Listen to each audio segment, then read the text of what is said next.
Hello everyone, welcome to sleepy classes. देखो, हमने आज से शुरू करनी है हिमाचल प्रदेश के लिए एमसीक्यू सीरीज। आपको history, geography, economy, polity, science, Himachal GK, current affairs, इन सबको हम कवर करवाएंगे थ्रू एमसीक्यूज। क्योंकि एक बार सिलेबस हम सबने किया हुआ है और साथ ही हमने रिवाइज भी किया हुआ है, कोई दिक्कत नहीं है उस चीज में भी। लेकिन जब तक आप एमसीक्यूज प्रैक्टिस नहीं करते हैं तब तक बात नहीं बनती। क्योंकि पेपर में ना एमसीक्यूज देखकर ये लगता है कि इसका आंसर ये भी हो सकता है, ये भी हो सकता है, मैंने ये भी पढ़ा था, मैंने वो भी पढ़ा था। तो ऑर्गेनाइजेशन जो है वो बहुत जरूरी है देखने के लिए कि इसका सही आंसर क्या है। और अगर एक बार आपको ना एमसीक्यूज की जो नस है ना वो पकड़ में आ गई ना, तो आपको सारे एमसीक्यूज बिल्कुल ऐसे बच्चों का खेल लगना शुरू हो जाएंगे। तो आपने पहले बेसिकली करना क्या है, सबसे पहले आपने अपना सिलेबस कंप्लीट करना है। और अगर आपने सिलेबस कंप्लीट नहीं किया है, आपके पास नोट्स नहीं है, then you can contact us. हम आपको नोट्स भी देंगे और आपको हम एमसीक्यूज की ये जो एक्सप्लेनेशन वीडियोस हैं वो भी देंगे। इससे ना कॉन्फिडेंस आता है आप लोगों में कि हाँ, मैंने ना सिलेबस भी रिवाइज कर लिया, एक बार मैंने कंप्लीट भी कर लिया था और मैंने एमसीक्यूज भी लगा लिए। और जो टीचर ने एक्स्ट्रा बताया था एमसीक्यूज करवाते हुए, वो भी मैंने अपने नोट्स में सप्लीमेंट कर लिया है उसको। तो इस तरीके से ना आपका सारे जो सब्जेक्ट्स हैं, चाहे वो हिस्ट्री है, चाहे ज्योग्राफी है, चाहे इकोनॉमी है, चाहे एवरी अदर सब्जेक्ट है, उसको आप लोग बड़े अच्छे तरीके से तैयार करके चले जाएंगे। अब जैसे आज हम हिस्ट्री के ना आईवीसी और स्टोन एज के कुछ एमसीक्यूज को डिस्कस करेंगे। लेकिन यहाँ पे ना एमसीक्यूज बस एक टॉपिक का नहीं है। हम एमसीक्यूज के जब स्टेटमेंट्स को पढ़ेंगे तो उसके पीछे का जो बैकग्राउंड है वो भी समझ में आएगा हमें। और एक बार आप इसे सुन लेते हैं ना कि भाई हाँ, ये कॉन्सेप्ट है, इसका ये मतलब है, तो वो काफी टाइम के लिए आपको याद रह जाता है वो। और हमें करना तो वही है, लॉन्ग टर्म के लिए चीजों को याद करना है। क्योंकि हिस्ट्री बहुत ही एक ना दगाबाज सब्जेक्ट है। आप उसको आज पढ़ोगे कल भूल जाओगे, परसों पढ़ोगे उससे अगले दिन भूल जाओगे।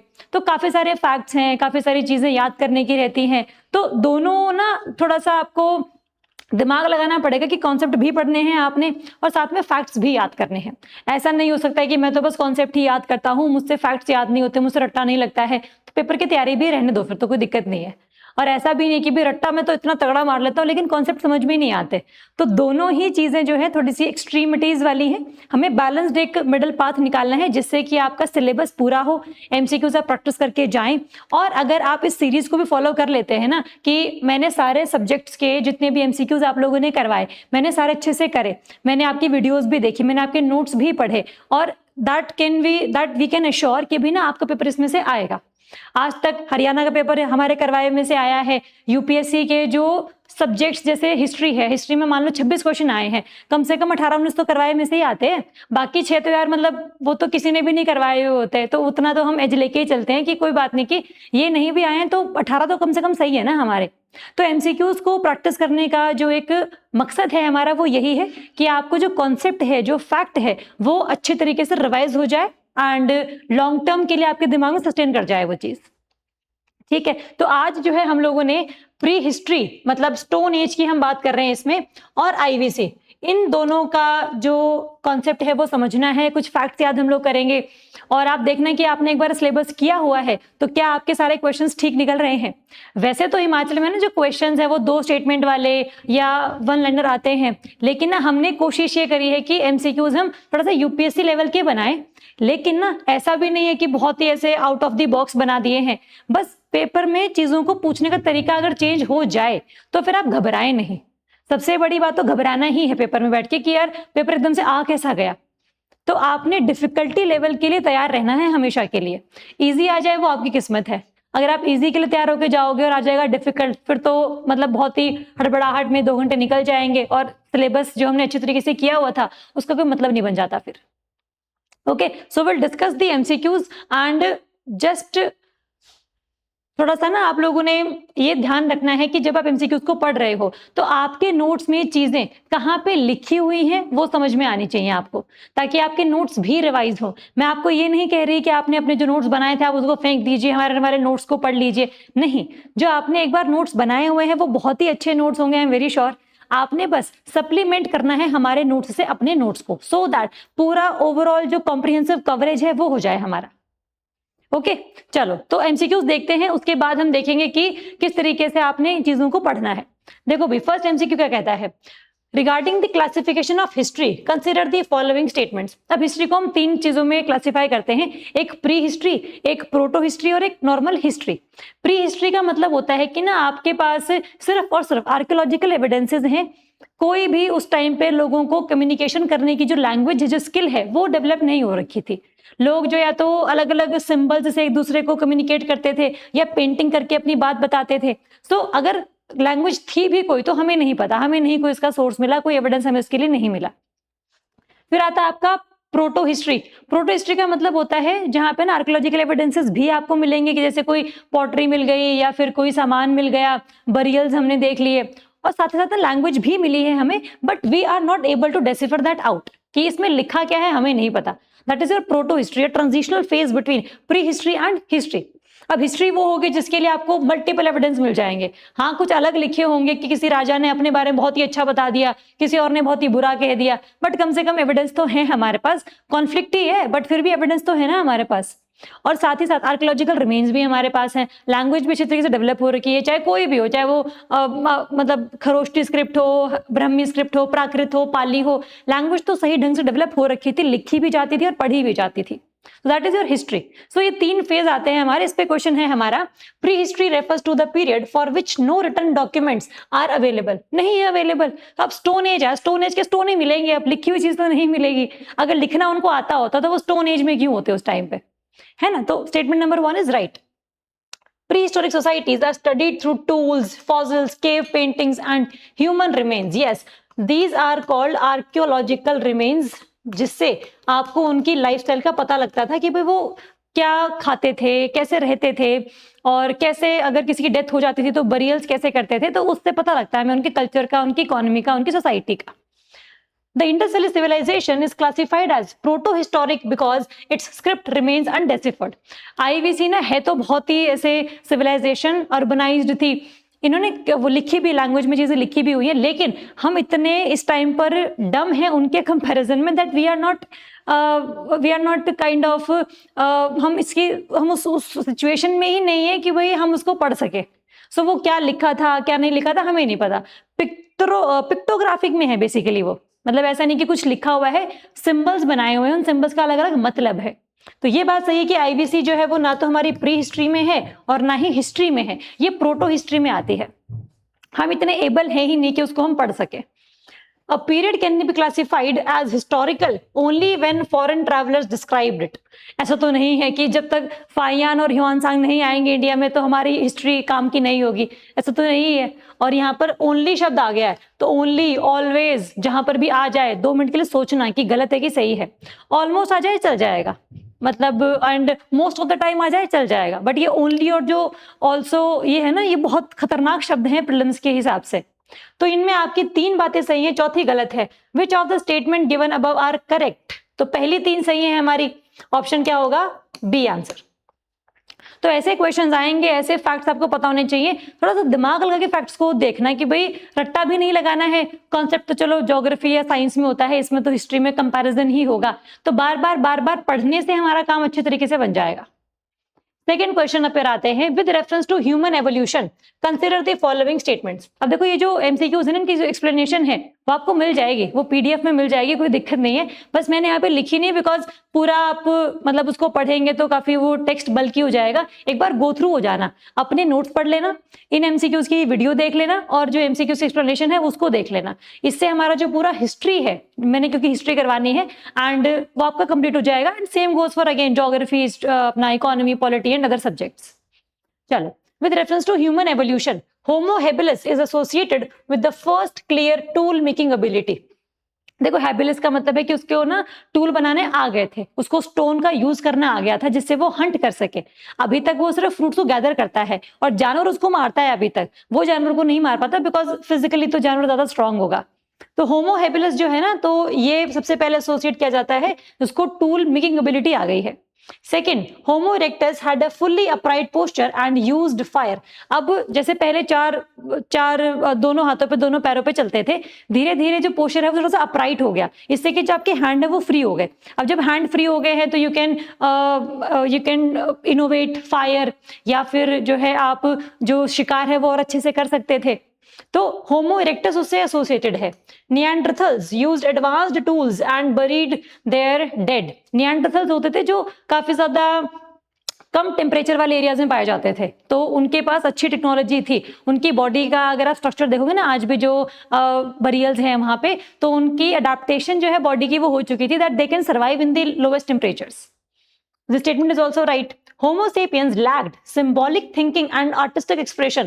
यार Homo sapiens, हम हैं Homo sapiens। वो अलग बात है कि हम लोग एक्सप्रेस तो नहीं कर पाते हैं, लेकिन फिर भी दिमाग में क्रिएटिविटी तो है थोड़ी बहुत। किसी में कम है, किसी में ज्यादा है, बट क्रिएटिविटी नाम का जो शब्द है वो तो हमारे लाइफ में एग्जिस्ट करता है ना। तो ये बात हमारी बिल्कुल गलत हो जाती है कि यार हम लैक करते हैं, तो है किसी में तो होगी ना ज्यादा। ये तो हम Homo sapiens सिर्फ अपनी अपनी बात नहीं कर रहे, पूरी कॉम को ले रहे हैं हम तो, है ना। इसमें आदमी औरत भी नहीं, बल्कि पूरी कॉम, ह्यूमन कॉम की हम बात कर रहे हैं इसमें। तो पहली 3 बातें हमारी सही है। पूछा भी क्या है, करेक्ट, तो आंसर क्या होगा आपका A 1 2 एंड 3 ओनली। करेक्ट पूछा है, इनकरेक्ट पूछा है, ध्यान से पढ़ना। पेपर में क्वेश्चन आता हुआ गलत हो जाएगा हमारा अगर हम इस पे ध्यान नहीं देंगे तो। हम बहुत ऐसे मजे मजे में आंसर टिक करते होते हैं कि लगातार 6 बार करेक्ट ही पूछा है, अभी भी करेक्ट ही पूछा होगा, पढ़ने की क्या जरूरत है, और 7वां क्वेश्चन गलत हो जाता है और कट ऑफ में 1 नंबर कम रह जाता है हमारा सिलेक्शन होने से। तो ये सब गलतियों से हम बचेंगे। चलो नेक्स्ट है regarding palaeolithic tool tradition, consider the following statements. अब स्टोन एज जो है ना हमारी, अब स्टोन एज को हम 3 भागों में डिवाइड करते हैं। एक है आपकी पेलियोलिथिक, एक है हमारी मीजोलिथिक, तीसरी है हमारी नियोलिथिक। पेलियो का मतलब होता है बहुत पुराना, ये अराउंड आपका 5 लाख साल से 10,000 BCE तक का जो टाइम है उसको हम कहते हैं पेलियोलिथिक। और मीजोलिथिक है हमारा 10,000 से लेकर अराउंड 6,000 BCE तक, ये मीजोलिथिक का टाइम है। और नियोलिथिक है हमारा 6,000 BCE से 3,000 या 4,000 या 2,000 BCE के आसपास तक। ये हम लोगों ने थोड़ा सा ना एवरेज ही टाइम निकाला है। कहीं कहीं पर आपको यहाँ पे 10 लाख भी मिल जाएगा, 50 लाख भी मिल जाएगा, तो पीछे तो कितना ही चले जाओ। तो पेलियो मतलब बहुत पुराना, तो कितना ही पुराना हो सकता है, बट मीजो और नियो का ये टाइम पीरियड थोड़ा सा हमारा मतलब वेल एक्सेप्टेड है सोसाइटी में। ओके, तो स्टोन एज में, पेलियो में क्या ना, स्टोन एज है तो stone age uh tool use होता होगा। स्टार्टिंग में जो स्टोन है वो थोड़ा सा ठीक ठाक होता होगा, बाद में उसको हमें यूज करना आ गया, उसके हमें अलग अलग जो टूल्स हैं वो बनाने आ गए। शार्पर टूल्स हमने बनाने शुरू कर दिए, छोटे माइक्रोलिथ हम लोगों ने बनाने शुरू कर दिए, सो दैट जो तेज एनिमल्स दौड़ते हैं उनको हम थोड़ा दूर से ही फेंक के मार सके। तो ऐसे ऐसे जो ना कॉन्सेप्ट धीरे धीरे बढ़ेगा आपका, तो पता होगा हमें कि स्टोन एज में, पेलियो में क्या था, बहुत पुराना था। मीजो में मतलब मिडिल स्टेज है, ट्रांजिशन स्टेज है। नियो में आपका ना जैसे स्टोन एज भी है, हम हंटिंग और गैदरिंग भी करते हैं, लेकिन अब धीरे धीरे धीरे करके एग्रीकल्चर जो है वो आ जाएगा। तो एग्रीकल्चर की जो शुरुआत है वो तो मीजो में हो ही जाती है, लेकिन जो well developed, well settled agriculture होगा वो हमारा यहाँ पे शुरू होगा नियो में। तो ऐसे ही धीरे धीरे पहले कुछ क्रॉप्स आएंगी, फिर मल्टीपल क्रॉप्स आएंगी, फिर काफी सारी और क्रॉप्स आ जाएंगी, तो हमारी जो फूड सिक्योरिटी वो इंश्योर होनी शुरू हो जाएगी। तो इसके बारे में क्वेश्चन है हमारा, choppers, hand axes, cleavers are associated with the lower palaeolithic phase. अब पेलियो के भी ना बहुत सारे फेजेस हैं, lower palaeolithic, middle palaeolithic, upper palaeolithic. तो अगर आप लोअर से मिडिल, मिडिल से अपर जाएंगे तो क्या होगा, उसमें जो स्टोन की जो स्टोन का टूल आपने बनाया है उसकी जो कैपेबिलिटी है, जो कैपेसिटी है, और जो मारने की क्षमता है वो बढ़ी होगी ऑब्वियसली, बिकॉज ह्यूमन ना टाइम के साथ डेवलप करता है। टाइम के साथ हमारे दिमाग में ना चीजें और एक्स्ट्रा ऐड होती हैं, खत्म नहीं हो जाती हैं। तो ये बस ये 3 बात ध्यान रखनी है आपने। तो यस, चॉपर स्टार्टिंग वाले थे हमारे, scrapers, points, borers, important middle palaeolithic tools, ठीक है। Blades, burins became prominent during upper palaeolithic phase, बिल्कुल सही बात है ना। तो धीरे धीरे करके क्या हो रहा है, जो आपका शार्पनेस है वो बढ़ रही है, जो उसकी एफिशिएंसी है शिकार करने की वो बढ़ रही है। The fourth is polished stone axes were the defining tools for the upper Paleolithic phase. देखो भाई, जो ये आपके पॉलिश्ड स्टोन एक्सेस हैं, इसको आप ध्यान से देखना, ये हमने ये बनाए हुए हैं। इसमें लोअर पेलियोलिथिक में आपके चॉपर्स हैं, आपका नाइफ है, मिडिल में आते आते स्क्रैपर्स में हम आ गए हैं। अपर पेलियोलिथिक में आपका ये ब्लेड हो गया, ये स्पीयर हो गए, जैवलिन है, नीडल है, परफोरेटर है, ये काफी सारे टूल्स हैं हमारे। तो अगर आप इस क्वेश्चन को देखोगे तो आपका लोअर पेलियोलिथिक में चॉपर्स हैं, बिल्कुल सही बात है। मिडिल वाले में स्क्रैपर्स हैं हमारे, बिल्कुल सही बात है। अपर वाले में ब्लेड्स एंड ब्यूरिन्स भी हैं। और पॉलिश्ड स्टोन एक्सेस जो है ना, देखो स्टोन एक्सेस की हम जब बात करते हैं तो पेलियोलिथिक में नहीं आते हैं ये, धीरे धीरे ना आपके ये पॉलिशिंग मीजो में और नियो में ज्यादा होती है। तो अपर पेलियोलिथिक में भले ही आपके ये वाले टूल्स आते हैं, ये नीडल, थ्रोअर, हार्पून, परफोरेटर, जो स्टोन एक्सेस हैं ये आपके आते हैं थोड़े से मीजो और नियो वाले टाइम पे, तो ये बात हमारी थोड़ी सी गलत हो जाती है। तो पहली 3 बातें सही हैं हमारी, तो आंसर क्या होगा इसमें, ऑप्शन सी 1, 2 एंड 3 ओनली। ठीक है, तो एग्जाम में क्वेश्चन जैसे भी पूछा जाए आपको पता हो कि इसका आंसर ऐसा क्यों है। अगर आप इतना कॉन्फिडेंट हैं तब आपका पेपर निकलेगा, और ये कॉन्फिडेंस तब आएगा जब आप अच्छे से सिलेबस को रिवाइज करोगे, कंप्लीट कर लोगे, और जो एमसीक्यूज हैं उनकी रिवीजन भी कर लोगे, उनको प्रैक्टिस भी कर लोगे। तो अगर आप ये कोर्स भी फॉलो करते हैं तो आपका ना एक ऑर्गेनाइज्ड मेथड बन जाएगा कि मैंने आज ये करना है, कल ये करना है। अब आज मैंने आपको आईवीसी और स्टोन एज के क्वेश्चन कराने हैं, मैं अगले हफ्ते आपको करवाऊंगी क्वेश्चन किसके, वैदिक एज के, बुद्धिज्म के, जैनिज्म के। तो आपके पास टाइम होगा कि आप उसको पढ़ सकें। जो एमसीक्यूज हैं जब मैं करवा रही हूं तभी आप उसको साथ साथ ही जो है सॉल्व करते चले जाएं, तो एक थोड़ा सा तरीका आपका ठीक हो जाएगा, तैयारी में आपको मजा आना शुरू हो जाएगा कि भाई कोई डंडा है सिर पे कि वीडियो आ जाएगी आज और आज ही कंप्लीट करनी है वो। ठीक है, चलो नेक्स्ट है फिर, कंसिडर दी फॉलोइंग पेयर्स। कौन कौन सी हिस्टोरिक साइट हैं जो किस किस स्टेट में है। देखो भाई ये सारी हैं, पेलियोलिथिक भी है, मीजोलिथिक भी है, न्यूलिथिक भी है।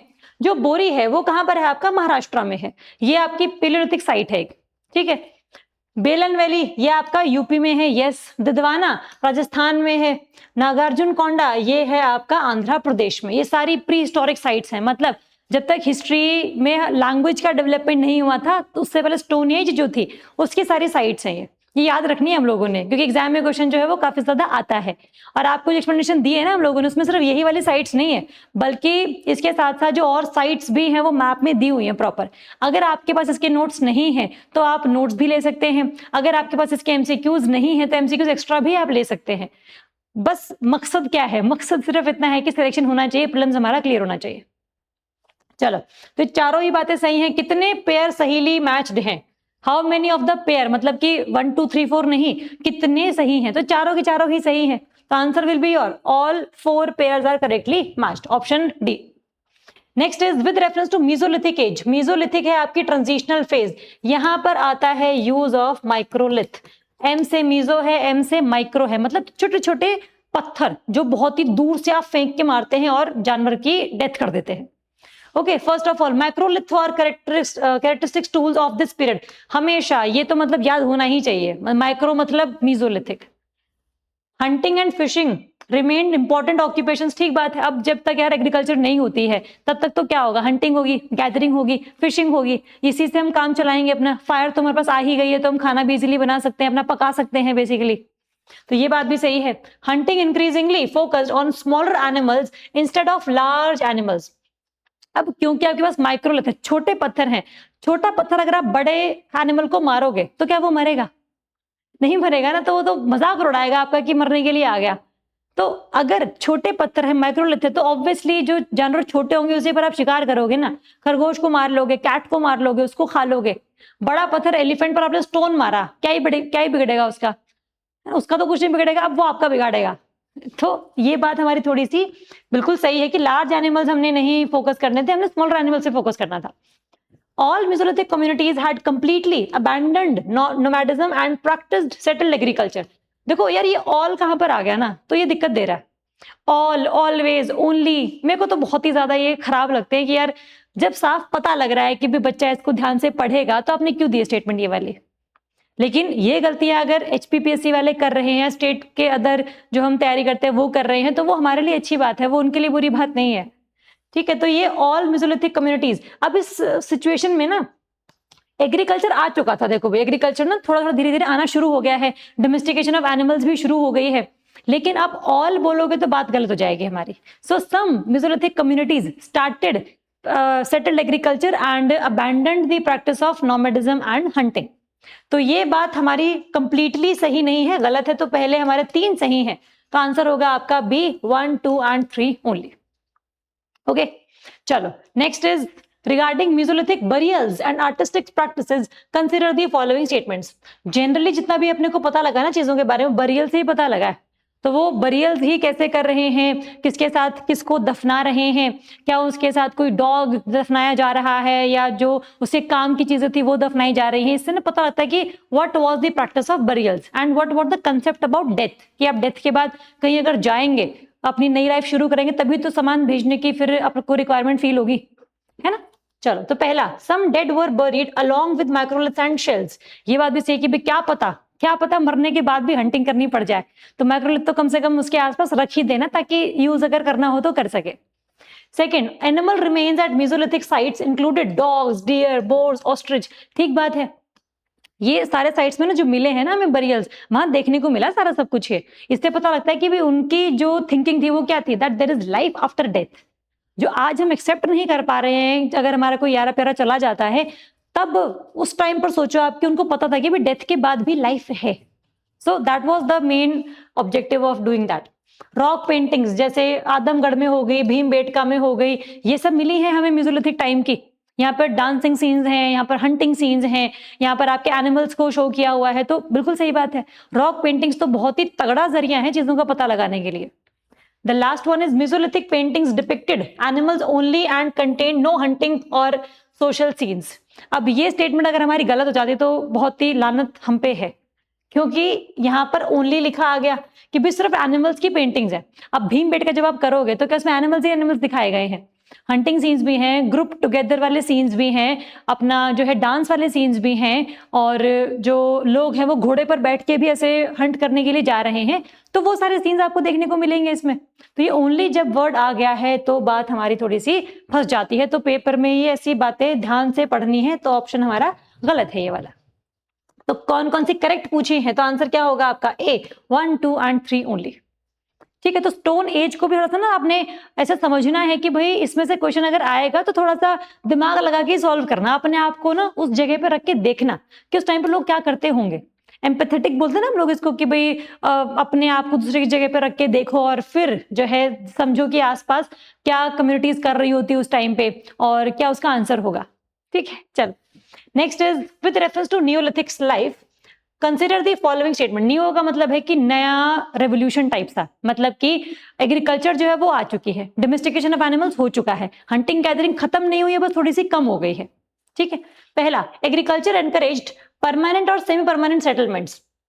बिल्कुल सही बात है कि एग्रीकल्चर जो है न्यूलिथिक के टाइम पर आ चुका था, तो या तो थोड़े बहुत टाइम के लिए रहते थे सीजन वाइज, या फिर परमानेंटली ही सेटल हो चुके होते थे उस एरिया में। एग्रीकल्चर जब आप करते हैं तो जो मकसद है वो सेटलमेंट का ही होता है लास्ट में। तो पहली बात सही है। Polished and more advanced stone tools were use. देखो भाई अब आएंगे पॉलिश्ड टूल्स, न्यूलिथिक रेवोल्यूशन बोलते हैं इसको कि पॉलिश्ड टूल्स आ चुके हैं, बहुत ही जो तीखे और शार्पन टूल्स हैं वो आ गए हमारे पास। The third one is pit dwellings have been found at Burzahom. ये तो भाई याद करनी ही करनी है हमने। बुरज़ाहम मतलब जम्मू एंड कश्मीर में। पिट ड्वेलिंग्स पता क्या होती है? जैसे आप अपना घर बनाओ तो आप मिट्टी को पूरा समतल करके दीवारें खड़ी करते हैं। अब उस टाइम पे उनको पता तो था नहीं कि यार दीवारें खड़ी करनी है, और क्या पता कोई थोड़ी हवा चल पड़े तो पूरा का पूरा घर ही उड़ जाए। सीमेंट वगैरह नहीं थी उस टाइम पे, स्टोन से ही बनते थे, चिपका चिपका के घर बन रहे होते थे, रॉक्स में रहते थे जनरली वैसे तो पिट ड्वेलिंग क्या होता था ना कि भाई ये अगर ये सरफेस है आपका तो आपने ना घर ऐसे नहीं बनाना है, आपने इसको खोदना शुरू करना है। तो जो ये है ना चीजें, ये जो लैंड है basically, they will act as wall. और इस यहाँ तक आप पहुंच गए हैं तो बस आपको ना जैसे छत वगैरह सी लगानी होती थी उसको आप ढक देते थे, तो ये पिट ड्वेलिंग्स बोलते हैं इन्हें, कि इस तरीके से आपने अपना घर बना लिया है। और ये जो सिस्टम है ये बुरज़ाहम में बहुत ज्यादा अच्छे तरीके से पाया गया है, जम्मू कश्मीर में है ये, तो ये इंपॉर्टेंट है। Human and dog burials at Burzahom indicate social and emotional belief. मतलब यही बड़ी प्यारी सी बात है कि बुरज़ाहम में ना ह्यूमन और डॉग को इकट्ठे जो है बरी किया गया है, तो एक इमोशनल एक जो कनेक्शन है वो दिखाया गया है उसमें कि भाई ये जो डॉग है वो इसका बड़ा प्यारा हुआ होता होगा, इसकी डेथ जब होगी तो ये भी दुखी हुआ होगा, तो साथ में इसकी भी डेथ हो गई होगी तो उसको भी यहीं पर ही दफना देते हैं हम लोग। So yes, it is showing some emotional and social beliefs. तो चारों ही बातें जो है हमारी सही है इसमें, तो ऑप्शन क्या होगा हमारा? D, 1, 2, 3 and 4। ठीक है, चलो नेक्स्ट इज न्यूलिथिक रीजन्स हैं। मेहरगढ़ में अर्ली फार्मिंग एंड हर्डिंग के मिले हैं हमारे पास एविडेंसेस। मेहरगढ़ आपका बलूचिस्तान पाकिस्तान वाले एरिया में, तो मेहरगढ़ तो है ही ऐसा एक ऐसी जगह जहां पर स्टार्टिंग के जो एग्रीकल्चर के रिमेन्स है वो मिले हैं हमें। एग्रीकल्चर वहां पर होती थी, ये यहीं से पता लगता है हमें। चिरांद ये है बिहार में, जहां पर आपके बोन टूल्स, राइस कल्टीवेशन मिला है। अब बिहार देखो यार, आप बिहार में कितनी ज्यादा नदियां बहती हैं, जब नदियां बहती हैं तो काफी ज्यादा सॉइल मॉइस्ट होगी आपकी। अब सॉइल मॉइस्ट है तो राइस लगाओगे आप, अब पल्स तो नहीं लगेगी वहां पे, ना ही बाजरा लगेगा, तो राइस तो लगाना ही पड़ेगा। तो चिरांद जो शहर है बिहार में, क्योंकि नदियां काफी ज्यादा हैं, इसीलिए बोन के टूल्स भी हैं, क्योंकि बहुत सारे एनिमल्स भी तो आसपास होंगे ना उसके, क्योंकि नदी है, नदी में लोग पानी पीने के लिए आते होंगे, जानवर पानी पीने के लिए आते होंगे। सो काफी ज्यादा जो सेटलमेंट है वो नदी किनारे रही होगी, तो इसीलिए बोन टूल्स मिले हैं यहाँ पे। दार्जिलिंग हेडिंग, ये है आपका आसाम में। आसाम में मिला कोड इम्प्रेस्ड पॉटरी। जैसे पॉटरी क्या होता है ना, जैसे आपने पूरा मटका सा बनाया, जैसे वो देखते हैं ना, जैसे रस्सी लेके उस पर डिजाइन सा बनाते हैं ऐसे ऐसे करके, ताकि बढ़िया सा लगे, एस्थेटिक वैल्यू बढ़ाने के लिए, उसको बोलते हैं कॉड इम्प्रेस्ड पॉटरी। तो ये मिला है यहाँ पे, तो ये दिखाता है कि आर्टिस्टिक एक्सप्रेशन भी काफी ज्यादा अच्छे थे उस टाइम पे। South Indian neolithic site, ash mounds and cattle pastoralism. देखो साउथ इंडिया में जितनी भी साइट्स हैं, महाराष्ट्र कर्नाटक वाले एरिया में, क्योंकि यहाँ पे जो नदियां हैं वो सीजनल है, जब सीजन है तब आपकी काफी अच्छी क्रॉप लग जाएगी, लेकिन फिर बाकी टाइम पे खाएंगे क्या ये लोग, क्योंकि स्टोर करने के लिए तो कुछ है नहीं। तो स्टोर जब आप नहीं कर सकते हैं तो आपको क्या करना पड़ेगा, कैटल पेस्टोरलिज्म पर ही फोकस करना पड़ेगा। तो कम से कम जब आप गरीब हैं तो पनीर तो खा पाए दूध को फाड़ के, ठीक है। तो ये बात भी हमारी बिल्कुल सही है। पूछा क्या है कि कितने पेयर हमारे करेक्टली मैच्ड हैं, चारों के चारों ही सही हैं, तो आंसर क्या होगा हमारा डी, ऑल 4। चलो next is regarding the Bhimbetka painting. MP में है भाई, ये बहुत इंपॉर्टेंट पेंटिंग्स है। Consider the following statements. The rock shelters were discovered by VS Wakankar in 1957 to 1958। अब वकांकर भी एक आप कह लो कि एंथ्रोपोलॉजिस्ट टाइप से ही थे, जो एक्सकवेशन में काफी ज्यादा रुचि रखते थे। तो उन्होंने 57 में सबसे पहली बार बताया था कि भाई यहाँ पे ना कुछ मध्य प्रदेश में ये विंध्यान जो रेंजेस हैं, उसके थोड़ा सा आगे जाके ना ऐसी रॉक शेल्टर्स हैं, मे बी उस टाइम के लोग इनको यूज करते हो फॉर रेजिडेंशियल पर्पसेस। तो yes, upper palaeolithic paintings included linear representation of large animals. देखो यार, यहाँ पे जो पेंटिंग्स है ना, जैसे मान लो एक दीवार पे पेंटिंग कर दी, जब टाइम था पेलियोलिथिक वाला तब भी लोगों ने पेंटिंग्स करी यहाँ पे। अब दीवार तो ज्यादा नहीं बढ़ सकती ना, दीवार तो नहीं रहेगी, लोग बढ़ रहे हैं बेसिकली, आगे टाइम जा रहा है। तो जब मीजो वाले आएंगे तब वो भी क्या करेंगे, इसी दीवार पे दोबारा से पेंटिंग कर देंगे। जब नियो वाले आएंगे तब भी दीवार उतनी ही है, तब उसके ऊपर और पेंटिंग कर देंगे ये। तो आपको भीमबेटका में ना पेलियो, मीजो, नियो तीनों के ही पेंटिंग्स के एविडेंसेस मिलते हैं हमें। और स्टार्टिंग वाले में तो ये है कि भाई हाँ, रिप्रेजेंटेशन लीनियर है, मतलब लीनियर कैसे, ऐसे इंसान दिखाया हुआ है ऐसे, ये वाला। और बाद में आके थोड़ा सा जो एनिमल है उसके जैसे सींग वगैरह दिखाए हुए हैं, ये दांत दिखाए हुए हैं, सींग दिखाए हुए हैं, तो वो बाद में आएंगे। Mesolithic painting contain numerous group hunting scenes using bows, arrows and spears. अब मीजो में एग्रीकल्चर शुरू हो गया है, हंटिंग भी है थोड़ी बहुत, ऐसी बात नहीं है, बट जो रिप्रेजेंटेशन लीनियरली पहले पेलियो में आ रही थी, अब वो मीजो में आते आते क्या हो गई है, ग्रुप हंटिंग के सीन्स हो गए उसमें, मतलब जो एक क्रिएटिविटी है वो और ज्यादा बढ़ गई है। चाल्कोलिथिक पेंटिंग, चाल्को का मतलब होता है द कॉपर एज, कि कॉपर का इस्तेमाल होना शुरू हो गया। Copper was the first metal to be used by any human. So Chalcolithic phase is that show no interaction with settled agricultural communities. अब ये Chalcolithic है, कॉपर एज है, पेलियो, मीजो, नियो, बाद में चाल्को आती है। तो पहले स्टोन वाला था, फिर मेटल एज है। तो जब नियो में शुरू ही हो चुका है एग्रीकल्चर, आपका सेटलमेंट शुरू हो चुका है, तो चाल्को में क्यों नहीं मिलेगा फिर वो? तो चाल्को तो नेक्स्ट स्टेज है नियो के कंपैरिजन में। तो ये बात भी हमारी बिल्कुल गलत है कि नो इंटरेक्शन थी। इंटरेक्शन भाई, सेटलमेंट थी एग्रीकल्चर के रिगार्डिंग, लोग जो एक जगह पर ही रहते थे, जो बंजारों की तरह घूमते नहीं थे यहाँ वहां। तो पहली तीन बातें हमारी सही हैं, तो आंसर क्या होगा इसमें, ऑप्शन 1, 2 एंड 3 ओनली। पूछा भी क्या है हमसे, करेक्ट। चल next is regarding the phases and discovery of the Harappan civilisation, consider the following statement. Harappan civilisation है यहाँ पर, इसको आप आईवीसी कह लो, हड़प्पन सिविलाइजेशन कह लो, मर्जी है तुम्हारी, सिंधु सभ्यता कह लो, ये भी मर्जी है तुम्हारी, हिंदी बोलनी हिंदी बोलो, इंग्लिश बोलनी इंग्लिश बोलो। अमरी एंड कोट दिजी, ये अभी पाकिस्तान में है वैसे तो, associated with the early Harappan phase. Early Harappan phase का मतलब है कि अर्बनाइजेशन शुरू नहीं हुई है अभी। जब हम बात करते हैं मेच्योर हड़प्पन की, मतलब अर्बनाइजेशन अपने पीक पर है। अर्ली वाले में लोग थोड़ा सा रूरल एरियाज में ज्यादा रहते हैं और माइग्रेशन धीरे धीरे शुरू हो रही है, लोगों का जो क्राफ्ट लेवल है वो बढ़ रहा है। तो जो अमरी और कोट दिजी है, वहां पर हमें ज्यादातर जो सेटलमेंट्स है वो रूरल मिली है। That's why we are saying that these are the early Harappan phase की साइट्स। हड़प्पा, मोहनजोदारो, ये दोनों पाकिस्तान में है। कालीबंगन हमारे यहाँ पर राजस्थान में है। Associated with the mature Harappan phase, बहुत ही सही है, मतलब जिस सिविलाइजेशन का नाम हड़प्पा ही रख दिया तो मतलब वो उस टाइम पर बिल्कुल पीक पर हो गए अपने जो फेजेस में। तो बिल्कुल सही बात है मोहनजोदारो, ये भी काफी चीजें मिली है इसमें भी। लोथल गुजरात में है, Rangpur, Rojdi are associated with the later Harappan phase.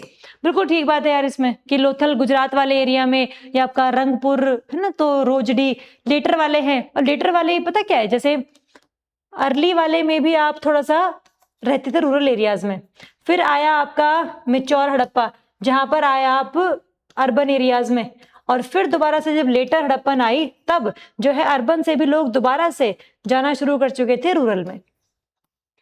ठीक है, तो धीरे धीरे चीजों की जो एडवांसमेंट थी वो बढ़ी, अंदर अल्टीमेटली पीक पर आकर नीचे की तरफ आ गए। तो ये तीनों स्टेटमेंट हमारी बिल्कुल सही हैं। Alexander Cunningham fully recognised the existence and importance of the Harappan civilisation in 1953। अगर कंप्लीटली, अभी फुल्ली शब्द लिखा हुआ है तो फुल्ली लिखने की जरूरत ही क्या थी, सिंपल बोल देते कि भाई रिकॉग्निशन जो है वो अलेक्जेंडर कनिंघम के द्वारा की गई थी, बट नहीं लिखा ऐसा। फुल्ली आ गया मतलब स्टेटमेंट थोड़ी बहुत समझनी पड़ेगी। फुल्ली अगर समझ ली होती तो जो स्क्रिप्ट है वो आ चुकी होती समझ में हमारे। अभी जो इन्होंने सील्स इस्तेमाल किए थे, चाहे वो ट्रेड के लिए थे, किसी भी चीज के लिए थे, वो पता होते हमें कि उन्होंने इस्तेमाल क्यों किए हैं, हमें तो नहीं पता अभी तक। तो इसीलिए ये जो पहली तीन बातें हैं वो हमारी सही हैं। चौथी बात हमारी गलत है, because he was not able to fully recognise the importance of Harappan civilisation, importance of Harappan seals, importance or the kind of know about that what is written in the IBC script।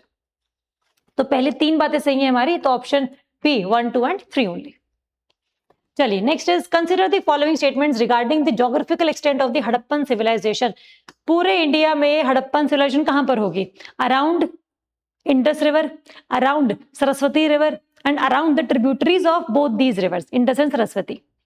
ठीक है, तो सुतकाचन दौर जो है ये आपका वेस्टर्न मोस्ट बाउंड्री बना रहा है, वो यहाँ पर है, थोड़ा सा पाकिस्तान अफगानिस्तान वाले एरिया में चले गए हैं हम लोग। आलमगीरपुर जो है यूपी में है, जो ईस्टर्न बाउंड्री बना रहा है इसका, बिल्कुल सही बात है। दैमाबाद महाराष्ट्र वाला area, marked it southern boundary, ये बात भी हमारी सही है। एंड फोर्थ इज मंड या मांडा कह लो, मर्जी तुम्हारी, marked it's northern boundary, Jammu and Kashmir में है ये। तो ये है ज्योग्राफिकल एक्सटेंट हमारा, जनरली सिर्फ और सिर्फ इंडस प्लस सरस्वती और इनकी ट्रिब्यूटरीज, इनके आसपास ही जो है पूरा शहर बसा हुआ था। क्यों? क्योंकि ये लोग एग्रीकल्चर भी करते थे और साथ ही साथ जो है क्राफ्ट में भी इनका काफी रुचि थी, इंटरेस्ट था। तो अर्बन एरियाज थे वैसे तो स्पेशलाइज्ड ऑक्यूपेशनल सिस्टम्स थे कि भाई कोई ये काम कर रहा है, कोई वो काम कर रहा है, सभी लोग एग्रीकल्चर में इन्वॉल्व नहीं थे। ट्रेडिंग भी बहुत ज्यादा होती थी इसमें। ठीक है, तो ये चारों ही बातें हमारी सही हैं। क्या पूछा है? करेक्ट, तो आंसर रहेगा हमारा ऑप्शन डी 1, 2, 3 and 4। चलिए नेक्स्ट इज हड़प्पन साइट दी हुई है। हड़प्पा में क्या मिला है हमें? रोज of granary like structures and coffin burials. देखो ग्रेनरी का मतलब क्या है कि यहाँ पे लोग एग्रीकल्चर तो करते थे, साथ ही साथ फूड सिक्योरिटी को इंश्योर करने के लिए जो ग्रेनरीज है वो बनवाई हुई थी, सो दैट जब टाइम खराब चल रहा है, जब बारिश नहीं हुई है या जब सूखा पड़ गया है, तब यहाँ से यार आप जो है ग्रेन ले सकते थे और बाकी लोगों में डिस्ट्रीब्यूट कर सकते थे। तो ये एक प्लानिंग को दिखाता है। हड़प्पन सिविलाइजेशन कुछ नहीं है, बस एक प्लान्ड सिविलाइजेशन है हर एक कॉन्टेक्स्ट में, चाहे वो घरों के बनने की सिचुएशन हो, चाहे वो सड़कों को बनाना हो, चाहे वो जो है सिटी की प्रॉपर पूरी प्लानिंग हो, तो हर चीजें प्लानिंग थी इनकी। Mohenjodaro, great bath and bronze dancing girl, yes बहुत ही फेमस है ब्रॉन्ज डांसिंग गर्ल, एग्जाम में आ सकती है बिकॉज न्यूज में काफी रही है अभी बिकॉज ऑफ द एनसीईआरटी जो कंट्रोवर्सी हुई थी। ग्रेट बात भी मिला है यहाँ पे। ऐसा माना जाता है कि भाई ये ग्रेट बात ना मतलब एक कम्युनिटी पूल नहीं होगा, ये एक ऐसा होगा जो सेरेमोनियल पूल होगा। जैसे छठ पूजा होती है ना, छठ पूजा पे लोग सारे इकट्ठे होते हैं, भगवान सूर्य को अर्घ्य देते हैं, तो वैसे ही ऐसा कुछ होता होगा क्योंकि सबके घरों में वेल्स हुआ करते थे, सबके घरों में बाथरूम हुआ करते थे, तो ऐसे पब्लिक बाथरूम की जरूरत नहीं पड़नी चाहिए थी उस टाइम पे। तो that is what we are assuming. But हाँ ग्रेट बात मिला तो जरूर है यहाँ पे। धोलावीरा गुजरात वाले एरिया में 3-fold डिवीजन, बाकी जितनी भी साइट्स मिली है आईबीसी की वो सारी सारी 2 भागों में बटी हुई है। एक था आपका सिटाडल अपर टाउन, एक था आपका लोअर टाउन, है ना। तो ये दोनों चीजों में बटा हुआ था, बट धोलावीरा इकलौती ऐसी सिटी थी जो कि 3 डिविजन्स में डिवाइडेड थी। तो ये बात भी सही है। और वाटर मैनेजमेंट भी है यहाँ पे, क्योंकि गुजरात में ना यार, गुजरात में बारिश वैसे ही कम होती है, तो अगर आपको पानी की रिक्वायरमेंट है तो आपको उसको स्टोर करके ही रखना पड़ेगा। तो ये तीसरी बात भी सही है। लोथल गुजरात में है, यहाँ पर मिला है आपको dockyard, yes, which is representing that trade was there between Harappan लोग एंड दी, जो चाहे आप कह लो कि इराक वाले एरिया में जो थी मेसोपोटामियन सिविलाइजेशन, वहां से इनका ट्रेड था। तो ये डॉकयार्ड इस चीज को दिखाता है कि भाई चीजें लोडिंग और अनलोडिंग इनकी होती थी और फिर आगे ट्रेड होता था इनका। तो डॉकयार्ड है यहाँ पर। ये चारों ही हमारे करेक्टली मैच्ड हैं, पूछा भी करेक्टली मैच्ड ही था हमसे, तो आंसर रहेगा डी, ऑल 4। ठीक है, तो ऐसे ऐसे क्वेश्चंस जनरली आएंगे यार, थोड़ा सा ध्यान रखना कैसे इसका क्या आंसर निकालना है हम लोगों ने। With reference to Harappan town planning, consider the following statements. Town planning, जैसे मैंने आपको बताया कि IVC was a planned civilization. Everything was planned. पहला, settlements were generally divided into a raised citadel and a lower town. बिल्कुल सही बात है, बट सिर्फ और सिर्फ धोलावीरा ऐसी साइट मिली जो कि 3 भागों में डिवाइडेड थी। Second, roads frequently crossed one another at right angles. बिल्कुल सही बात है, ये है इस तरीके से रोड्स ताकि सभी रास्ते जो है कनेक्ट हो सके, और यहां पर है आपके घर, हाउसेस।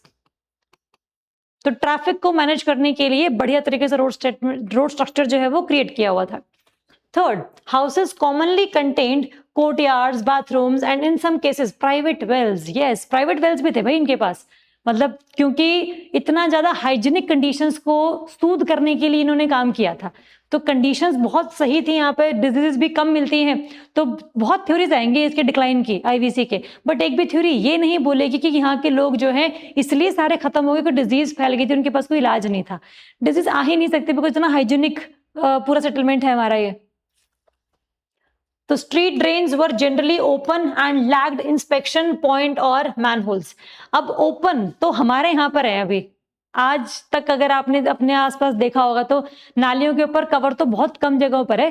चंडीगढ़ जैसी प्लांट सिटी जो है वहां पर कवर्ड ड्रेन्स है, लेकिन जो आसपास की टियर 2 सिटीज है ना, ये तो पूरी की पूरी एज इट इज नालियां खुली हुई है, उसमें तो कोई मैनहोल नहीं है, कोई जो इंस्पेक्शन नहीं हो रहा है किसी के भी द्वारा। तो ये बातें उस टाइम पे नहीं थी, बातें इस टाइम पर है। हम 2500 साल पहले की बात कर रहे हैं, 2500 भी क्या, मतलब बहुत और पुरानी 400 साल पहले की बात कर रहे हैं, क्योंकि आईवीसी का जो टाइम है वो कहीं ना कहीं आपका ये 2500 से लेकर ये अपना 900 बीसी तक हम मानते हैं। मतलब पीक तो इसका थोड़ा 1600 बीसी के आसपास ही था, बट 900 बीसी तक हम इसको मानते हैं, बल्कि 1600 ही ले लो यार इसको, क्यों इतना ज्यादा बड़ा करना है इसको, 1600 तो इतना हम लोग मानते हैं। तो उस टाइम पे तो कवर्ड ड्रेन्स थे। तो पूछा है करेक्ट, तो पहली 3 बातें सही है हमारी, option A 1, 2 and 3 is the correct answer. Okay, चलो next is regarding Dholavira. Gujarat में ग्रेट बाथ भी आपका मोहनजोदारो में, ध्यान रखना। Consider the following statements. Dholavira was divided into 3 sections, yes, surrounded by massive stone walls, yes. Gujarat वाला एरिया है, मे बी स्टोन वॉल्स जो है वो रिजर्वायर को प्रोटेक्ट करने के लिए रखे गए हों, but we don't know anything about that कि ऐसा ही हुआ होगा। We are just assuming that this stone wall should be here because of all these reasons. Large letters of the Harappan script were found at Dholavira. Yes. The Great Bath used burnt bricks and bitumen to prevent seepage. जो Great Bath है ना, इस तरीके से है जो, तो यहाँ पर ब्रिक्स भी बनाई गई हैं और साथ में जो बिटुमन है उसकी पूरी कोटिंग की हुई है। बिटुमन होता है तारकोल टाइप सा, ताकि जो पानी है वो नीचे की तरफ सीप ना कर जाए और जो स्ट्रक्चर है वो बहुत ही अनस्टेबल ना बन जाए। तो yes, the statement is right. The Great Bath is generally associated with the ritual bathing. तो रिचुअल बेथिंग के लिए हो सकता है, जैसे कि हरिद्वार में लोग नहाने के लिए जाते हैं, तो that could be the reason. Otherwise public bathroom होने का कोई हमारे पास एविडेंस मिलता नहीं है। ठीक है, तो ये दोनों बातें, ये जो चारों बातें हैं वो हमारी सही हैं, है ना। तो answer is your D, 1, 2, 3 and 4, ये ध्यान रखेंगे। तो ये जितने भी साइट्स हैं जहां पर जो कुछ मिला है उनके बारे में जो स्पेसिफिकेशंस हैं वो पता होनी चाहिए हमें। जैसे ग्रेट बाथ का ना एक वो है वॉल्यूम मेजरमेंट है कि 11 मल्टीप्लाई बाय 7 मल्टीप्लाई बाय 2, मतलब लेंथ ब्रेड्थ हाइट की मैं बात कर रही हूँ या वॉल्यूम की मैं बात कर रही हूँ, तो वो पता होना चाहिए हमें कि उसका क्या सिस्टम है, उसका कितना जो है पानी उसमें आ सकता था, या उसकी लेंथ कितनी है, ब्रेड्थ कितनी है, हाइट कितनी है। ये क्वेश्चन जनरली आते हैं खास करके हिमाचल में। स्टेटमेंट आएगी सीधी 1 liner, that what was the specification of great bath. तो 4 ऑप्शंस दिए होंगे, अगर पढ़ा होगा तो याद हो जाएगा और ठीक भी हो जाएगा। तो ये कुछ चीजें हैं जो आपको अपनी तरफ से सप्लीमेंट करनी है नोट्स के साथ। चलिए next is with reference to Harappan agriculture, consider the following statements. Wheat था, यस। बार्ले था, पीस था, सेजाम था, मस्टर्ड था, वर कल्टीवेटेड, यस। हड़प्पा में कल्टीवेशन था, एग्रीकल्चर था, सेटलमेंट था। रूरल एरियाज में लोग एग्रीकल्चर करते थे, अर्बन एरियाज में लोग जो है बाकी स्पेशलाइज्ड ऑक्यूपेशंस में इन्वॉल्व होते थे। Second, evidence of rice has been found at Lothal. देखो राइस के एविडेंस में भले ही कम मिले हों लेकिन मिले तो हैं, लोथल में मिले हैं, यस। तो statement number 2 is also right. Furrow marks at Kalibangan provide evidence of ploughed fields. देखो एविडेंस मिला है, जैसे फरो मार्किंग जैसे हल चलाते हैं तो वो लाइन से नहीं बन जाती है, तो वैसी मार्किंग्स मिली हैं हमें। हमें इससे ये थोड़ा सा आइडिया लगता है कि क्या पता हम लोगों ने यहाँ पे जो हल है वो चलाया हो। तो कालीबंगन इज द एरिया जहां पर आपको ये प्लोड फील्ड के जो एविडेंस है वो मिले हैं। कालीबंगन में भी एल है, प्लोड में भी एल है, तो उसको इस तरीके से याद कर लेना आप लोग। Iron ploughshares were commonly used by Harappan cultivators. Iron Harappa के लोगों को नहीं पता था। आयरन आएगा आपका लेटर वैदिक एज में। अभी इनको सिर्फ और सिर्फ क्या पता है, कॉपर पता है इन्हें, तो तभी हम हड़प्पा को क्या बोलते हैं, it is a chalcolithic culture या सिविलाइजेशन। यहां पर आपको कॉपर का पता है, आपने कॉपर में चलो टिन मिला दिया तो आपने ब्रॉन्ज बना लिया, तो इसको आप ब्रॉन्ज एज सिविलाइजेशन भी बोल सकते हैं, लेकिन आप इसको आयरन सिविलाइजेशन नहीं बोल सकते। तो iron was not known to Harappan people. तो पहली 3 बातें सही हैं, चौथी गलत है, तो पूछा भी क्या है, करेक्ट। तो आंसर क्या रहेगा हमारा ए, 1, 2 एंड 3 ओनली। चलिए next is regarding Harappan animals and metallurgy consider the following statements. यहाँ के लोग oxen, buffalo, sheep, goats, pigs ये सब डोमेस्टिकेट करते थे, तो आंसर इज यस। एग्रीकल्चर भी करते थे, डोमेस्टिकेशन ऑफ एनिमल्स भी होता था, और साथ ही साथ जो है स्पेशलाइज्ड ऑक्यूपेशंस में भी लोग इन्वॉल्व होते थे यहाँ पे।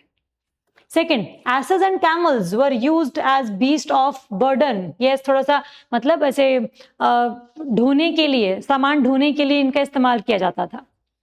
Harappans were familiar with elephants and rhinoceros. थे भाई, यहाँ पर भी एनसीईआरटी में लिखा हुआ जो राइनोसेरोस दिखे हैं इन्हें, ठीक है। वैसे तो आज ये आसाम के आसपास ही हैं, बट फिर भी अपने पास एविडेंस है। Iron was the principal metals used for tools and weapons. नहीं, 4 statement is wrong, because iron था ही नहीं। कॉपर प्लस टिन था, अलग जो प्रेशियस स्टोन्स थे, लैपिस लजूरी टाइप्स, वो भी थे, बट आयरन नहीं था। आयरन अगर होता तो जो बड़े बड़े जंगल वाले एरियाज थे उसको हम क्लियर कर लेते, एग्रीकल्चर को हम हमेशा के लिए बना लेते अपना ऑक्यूपेशन। तो ऐसा नहीं हुआ, आयरन हमारे पास नहीं था। हड़प्पन सिविलाइजेशन में आयरन नहीं मिला, हॉर्सेस के एविडेंसेस नहीं मिले, ये बात ध्यान रखना। तो पहली 3 बातें सही हैं, तो आंसर क्या होगा आपका, option A, 1, 2 and 3। Next is with reference to Harappan craft. Consider the following statement. Number 1, bronze dancing girl was produced using the lost wax technique. Yes. अब देखो बेसिकली होती क्या थी ना, जैसे आपने कोई भी अगर मूर्ति बनानी है तो आप मोम की बनाओगे ना, क्ले की बनाओगे, क्योंकि उसको मोल्ड करना इजी है। तो आपने क्ले की जो है उसकी जो वैक्स है उसकी मूर्ति बना ली है ना। तो जब आपने वैक्स की मूर्ति बनाई है तो उसके ऊपर आपने जो है क्ले की कोटिंग करी है, और फिर बाद में आपने जो है उसको मेल्ट किया, तो जो जितना वैक्स था वो सारा का सारा निकल गया।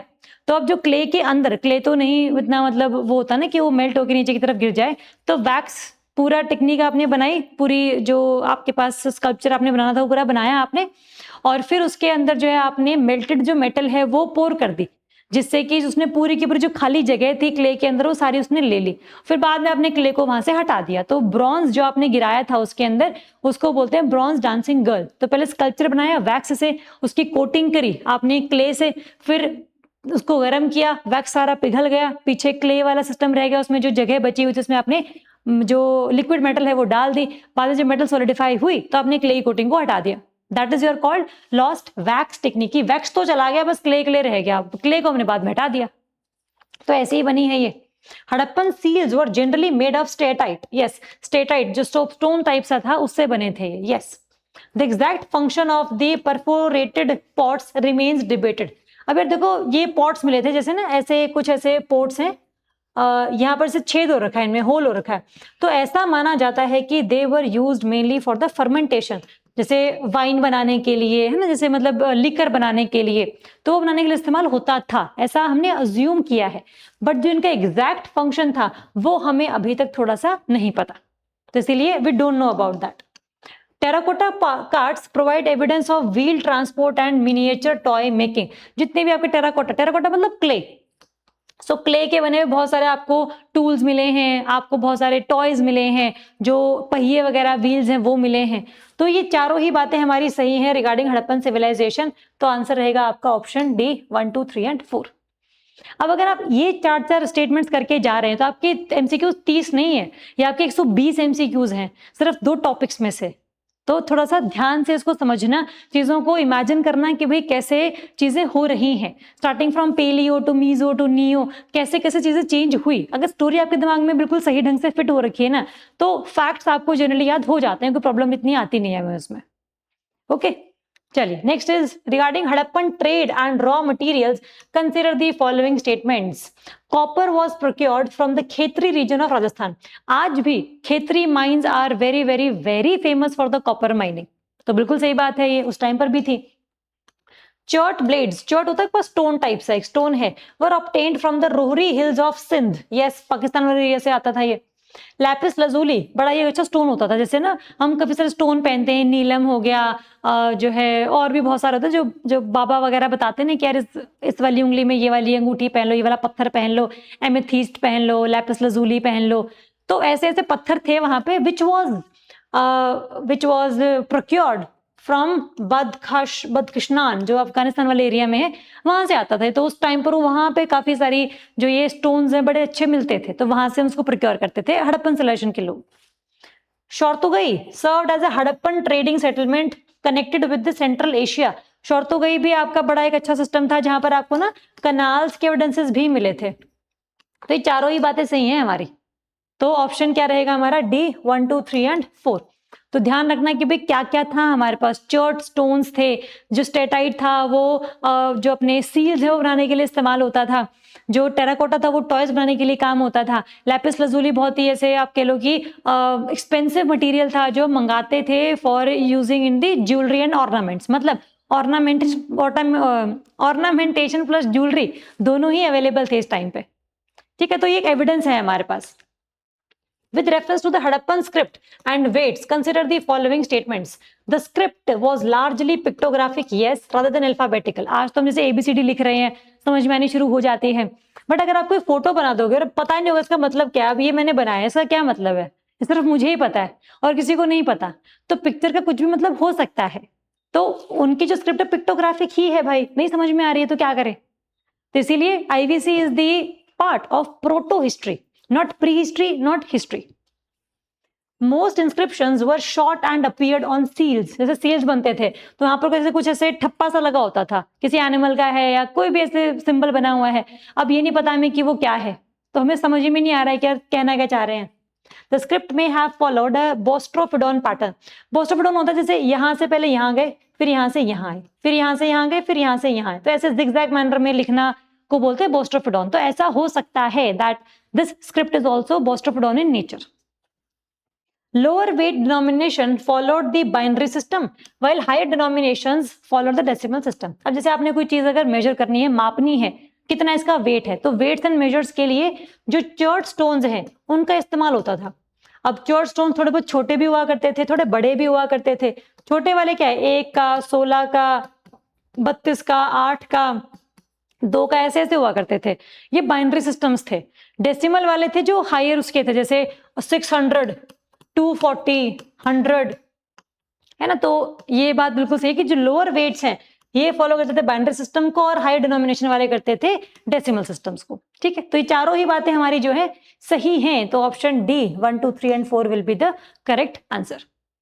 यहाँ पे ना मेनली आपकी जो रिवीजन है वो हो रही है कि थोड़ा सा पता हो कि भाई कैसे पेपर में क्वेश्चंस आ सकते हैं।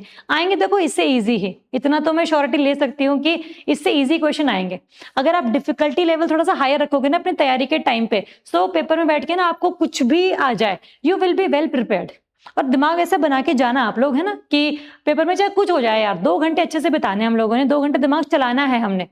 अगर पेपर को देख के धक्का मुझे लगा है तो वो धक्का सबको लगा होगा, ये सोचना है आपने कि कोई ऐसे 30 मार खान नहीं है कि भाई उसको सारा आता है मुझे कुछ नहीं आता। मैंने पढ़ाई करी है, मैंने रिवीजन करी है, मैंने एमसीक्यूज को प्रैक्टिस किया है, तो मुझे उससे ज्यादा आता है। तो अगर मैं अचंभित हूं इसको देख के, तो बाकी सब लोग भी अचंभित ही होंगे। ठीक है, तो 2 घंटे आपके अच्छे से निकालने हम लोगों ने। चलो, regarding Harappan religion and decline consider the following statements. No definite temple structure have been identified. Temple नहीं मिला कोई भी, एक मदर गॉडेस की फोटो जरूर मिली है, उसका स्कल्पचर जरूर मिला है, लेकिन उसको हम ये नहीं बोल सकते कि वो टेम्पल में रखी हुई मूर्ति थी। लेकिन हाँ, उससे हम ये कह सकते हैं कि भाई जो फर्टिलिटी कल्ट है उसकी हम लोग पूजा करते थे कि भाई जो है बच्चों के होने के लिए दुआ मांगना, तो फर्टिलिटी कल्ट उसको बोलते हैं कि हम उनकी पूजा करते थे मदर गॉडेस की। बट टेम्पल्स नहीं मिले हम लोगों को। द पशुपति सील है, एक पूरा सील है जिसमें ना जैसे योगिक पोस्चर में जो शिव जी हैं ऐसा हम मानते हैं कि वो बैठे हैं, उनके आसपास काफी सारे एनिमल्स हैं, but we don't know anything for sure कि वो शिव जी का ही सील है। बट पशुपति सील बोलते हैं उसको, जहां पर हॉर्न्ड मेल फिगर है, seated in a yogic posture and surrounded by animals. बिल्कुल सही बात है। Evidence of fire worship, yes, found कहां पर? कालीबंगन में एंड लोथल में। यस, फायर सिर्फ और सिर्फ लोथल प्लस कालीबंगन में मिली है। फायर ऑल्टर्स मिले हैं यहाँ पे, जैसे शादी के टाइम पे चक्कर नहीं लगाते हैं उसके मंडप के, तो वैसा मंडप टाइप सा मिला है। तो कालीबंगन और लोथल में मिला है बस ये। The decline of civilization is explained conclusively by one universally accepted invasion theory. अब यार देखो, ये बात सही है कि डिक्लाइन तो ये हुई थी। डिक्लाइन के अलग अलग ना रीजंस थे, जैसे कि क्या पता सूखा पड़ गया हो, क्या पता सिंधु प्लस सरस्वती नदी सूख गई हो, क्या पता इन्वेजन हो गया हो, क्या पता कुछ हो गया हो, कुछ नहीं पता हमें, हम जस्ट अज्यूम कर रहे हैं। तो ये बात चलो फिर भी सही है कि भाई एक्सेप्टेड थ्योरी है इन्वेजन की, आर्यंस आ गए थे बेसिकली, अब अर्ली वैदिक एज शुरू हो जाएगा। लेकिन हमारे पास कॉन्क्लूसिवली कोई एविडेंस तो नहीं है ना, और ये यूनिवर्सली एक्सेप्टेड थ्योरी भी नहीं है कि एक ही है और यूनिवर्सली एक्सेप्ट भी की जा रही है। मल्टीपल थ्योरीज है ना हमारे पास, तो क्या पता कौन सी सही है, हमें तो नहीं पता, आइडिया नहीं है हमें।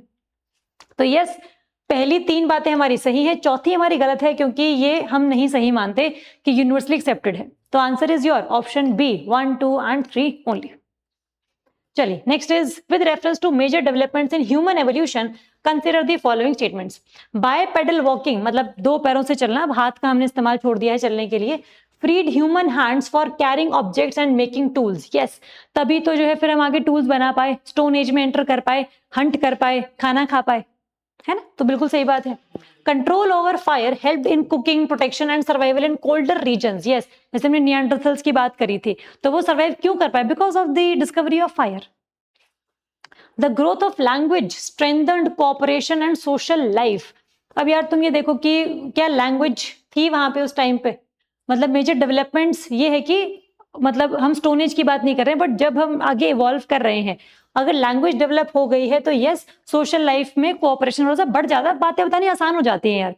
अब अगर आप किसी को कुछ बोल के कुछ बता सकते हैं, तो फिर ऐसे मतलब चुप रह के ऐसे दिमाग टू दिमाग ऐसे टेलीपैथी करके, तो वो तो थोड़ा सा मुश्किल हो जाता है। तो अगर आप बोल सकते हैं तो आप बोल दीजिए, तो it is making life easier for everybody. Artistic and symbolic activities appeared before the development of advanced thinking. अब अगर आपकी एडवांस थिंकिंग ही नहीं है तो आप एक्सप्रेस कैसे करोगे?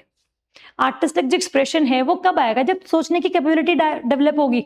तो पहले डेवलपमेंट ऑफ एडवांस थिंकिंग होगी, उसके बाद आप आर्टिस्टिक और सिंबॉलिक एक्सप्रेशंस को समझ पाओगे। तो ये उल्टा लिखा हुआ है, वैसे वर्सा है ये, ठीक है? तो ये before the development of advanced thinking की हम बात नहीं कर रहे, इसमें पहली 3 बातें हमारी सही हैं। आंसर रहेगा हमारा option B 1 and 2 and 3 only. Okay, चल next is regarding the different phases of Paleolithic age, consider the following. Bori in Maharashtra, yes, it was one of the prehistoric site that we discussed as an important lower Paleolithic site. बिल्कुल सही बात है, बहुत important है। Middle Paleolithic tools have been found along with Narmada and in the foothills of the Vindhyas.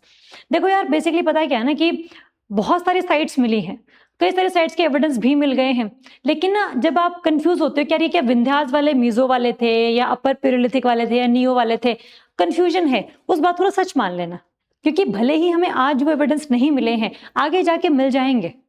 क्योंकि हम ऐसा तो नहीं है ना कि भाई इसी जगह पे लोग रहते थे, बाकी सब जगह पे कोई कुछ रहता ही नहीं था, तो एविडेंस मिल ही जाएंगे हमें, आज नहीं तो कल। तो अगर कंफ्यूजन है तो आप उसको सही मान लेना, मैं बस ये कहना चाह रही हूँ। अगर आपको श्योरली पता है कि गलत है तो वो बात अलग है, लेकिन अगर आपको थोड़ा सा कंफ्यूजन है तो फिर आप उसको सही मानेंगे, तो मोस्ट ऑफ द टाइम वो हमारा ऑप्शन सही हो जाता है, ठीक है? तो बस ये थोड़ा सा ऐसा वो है कि फ्लूक है, एग्जाम में नंबर लेने के लिए हम जो करते हैं, तो वो एक वन ऑफ द मेथड्स है ये। The upper Paleolithic phase is associated with the appearance of Homo sapiens sapiens. Homo sapiens sapiens ना सबसे एडवांस्ड लेवल के ह्यूमंस हैं, हम हैं वो, ठीक है? तो हम हैं वो जो स्टोन एज से निकल कर आए हैं और दिमाग लेकर आए हैं साथ में। दिमाग का इस्तेमाल करें या ना करें वो बहुत अलग बात है, बट दिमाग तो है हमारे अंदर, कम से कम ये तो हमारी श्योरिटी है ही। ठीक है, तो बिल्कुल सही बात है। होमो सेपियंस सेपियन आए किसमें थे? अपर पैलियोलिथिक में आए थे।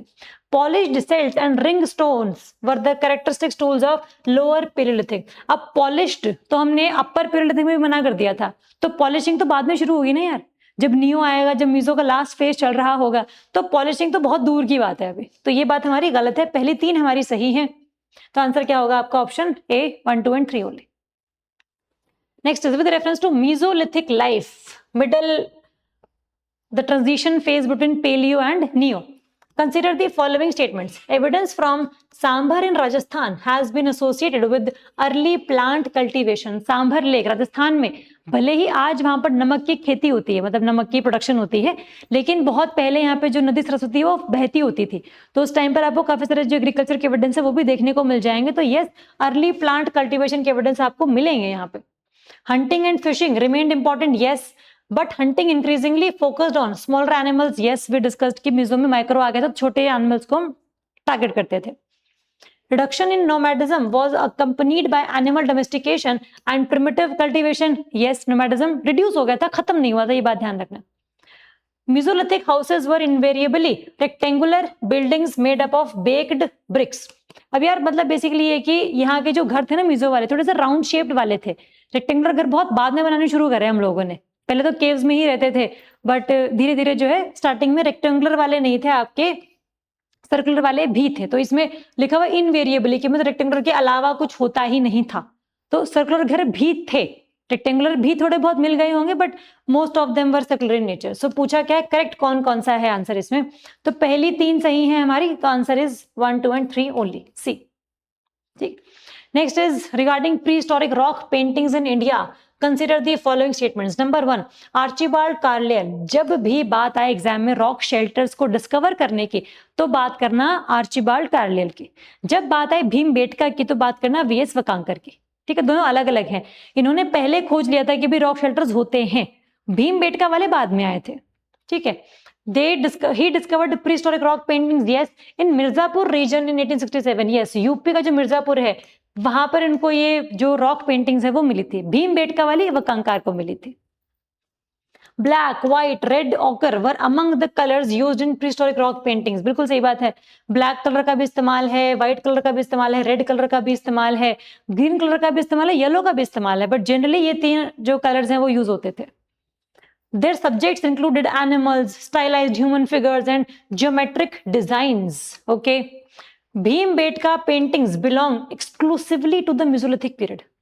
अगर यहाँ पर ये वर्ड एक्सक्लूसिवली नहीं होता तो this statement would have been right, but exclusively, all, always, every time, most of the time, तो जो स्टेटमेंट्स हैं ये वाली ना जो शब्द हैं इनको ध्यान से पढ़कर आप लोगों ने आंसर लिखना है इसमें।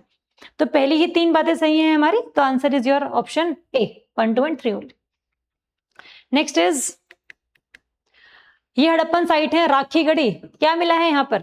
Terracotta manufacturing centre and evidence of dog domestication. Rakhigarhi आपके हरियाणा में जो लार्जेस्ट हड़प्पन साइट है, पहले होती थी मोहनजोदारो, बट बाद में काफी सारा और एरिया राखीगढ़ी में एक्सकवेट किया, and then we got to know कि यस दिस इज द सबसे ज्यादा largest site.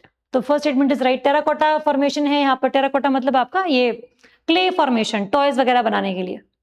चान्हुन Daro very very famous for absence of citadel, yes. साथ साथ जो क्राफ्ट मेकिंग है यहाँ पर, जो चूड़ियां वगैरह, बैंगल बिल्डिंग मेकिंग यहाँ पर काफी ज्यादा मिलेगा आपको, प्लस कॉटन वाला भी है, राजस्थान वाले एरिया में है, तो आसपास कॉटन प्रोड्यूसिंग एरियाज भी है हमारे पास।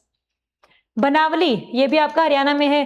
Radial street patterns and clay model of plough है, यस। देखो क्ले मॉडल ऑफ प्लो मिला है हमें, एक्चुअल प्लो नहीं मिला है हमें इसमें, तो ध्यान रखना। प्लोड फील्ड के एविडेंस हमें कालीबंगन में मिले हैं, और जो क्ले का प्लो है वो हमें कहाँ मिला है? बनावली में मिला है।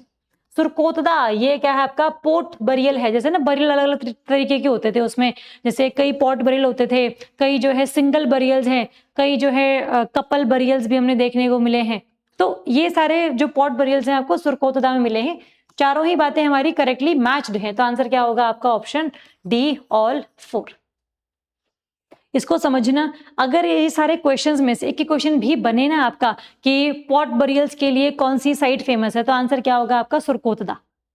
पेपर में आएगा क्वेश्चन कि भाई एब्सेंस ऑफ सिटाडेल कहाँ पर है, तो चान्हुन दारो है।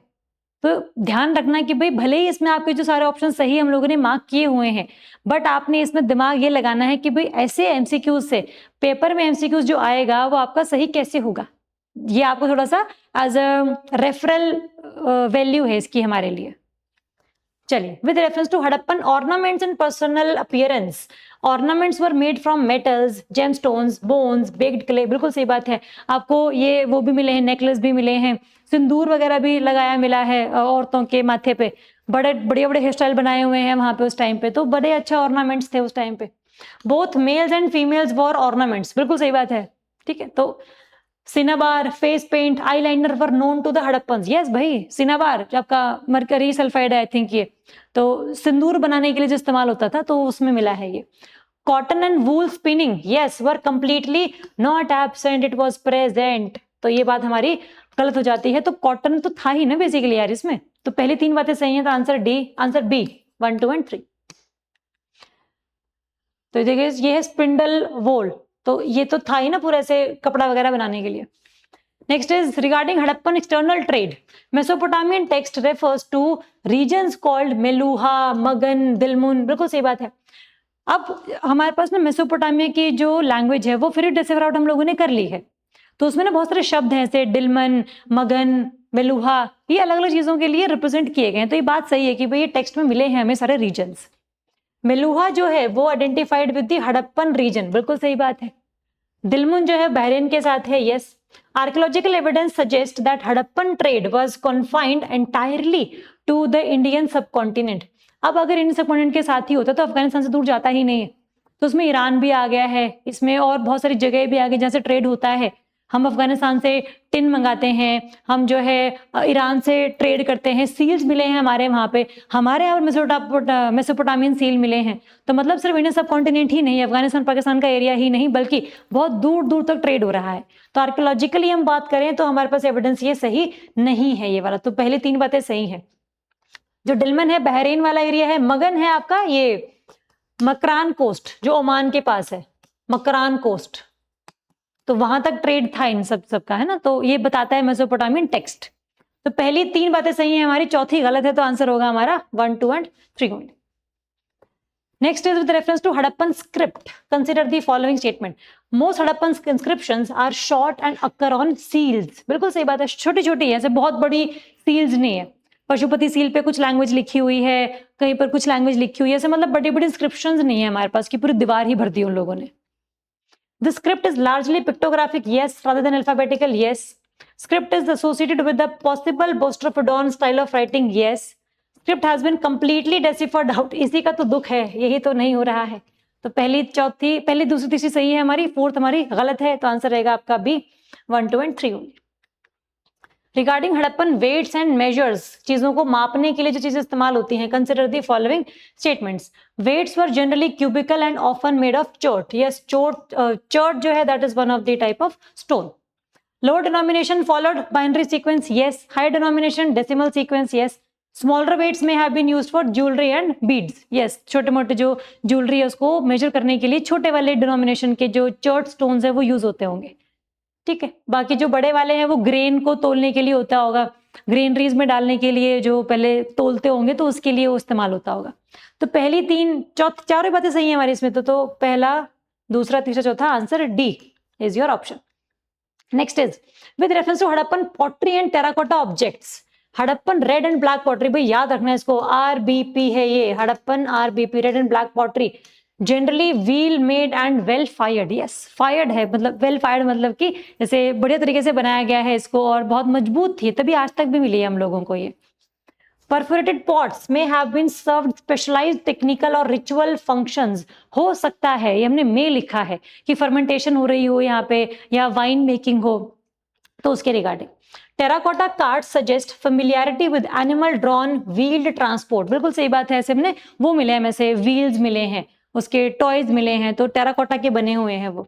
The precise function of every Harappan vessel has been conclusively established, नहीं भाई, अगर होता है ऐसा तो फिर हमें यहाँ पे ना जैसे लिंग टाइप ऑब्जेक्ट्स मिले हैं, उनका क्या मतलब है हमें नहीं पता, जो परफोरेटेड पॉट्स हैं उनका क्या मतलब है वो हमें नहीं पता, सील्स पे जो लैंग्वेज लिखी हुई है वो हमें नहीं पता यहाँ पर, है ना। तो ये सारी चीजें हमें अभी तक नहीं पता है, तो पहली दूसरी तीसरी हमारी सही है, तो option A is the answer.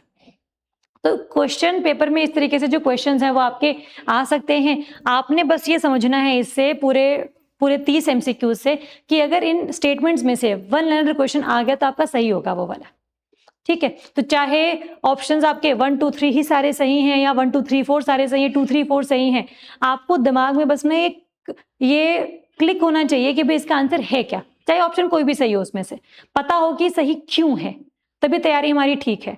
तो आपने ऐसे हिस्ट्री, ज्योग्राफी, इकोनॉमी, पॉलिटिक्स काफी सारे एमसीक्यूज करके जाने हैं सो दैट आपकी तैयारी बाकी बच्चों से बढ़िया रहे। तो आपको सिलेबस कंप्लीट करना है पहली बात, तो जो हम करवाएंगे आपको थ्रू एमसीक्यूज भी, और पेपर में जो क्वेश्चंस है वो जनरली यहीं से ही आएंगे यार। मतलब हिमाचल प्रदेश में तो हमने देखा ही है कंक्लूसिवली कि जो क्वेश्चंस हैं वो ज्यादातर स्टैंडर्ड बुक्स में से ही आते हैं, बहुत out of the box question नहीं आते हैं, ठीक है। तो हिस्ट्री चाहे ज्योग्राफी चाहे इकोनॉमी चाहे पॉलिटिक्स हिमाचल जीके ही क्यों ना हो, बढ़िया एमसीक्यूज आपने करने हैं और इसको ही पढ़ जाओगे तो आपका जो काम है बन जाएगा। इसको आप देखो, पढ़ो, नोट्स चाहिए तो आपको नोट्स भी मिल जाएंगे, इसकी पीडीएफ भी आपको मिल जाएगी, अपने ऐप पर आप जाएंगे तो पीडीएफ उसके नीचे ही अपलोड हो जाएगी। कोई भी डाउट रहे, कोई भी दिक्कत रहेगा तो please let me know. Thank you so much and all the best.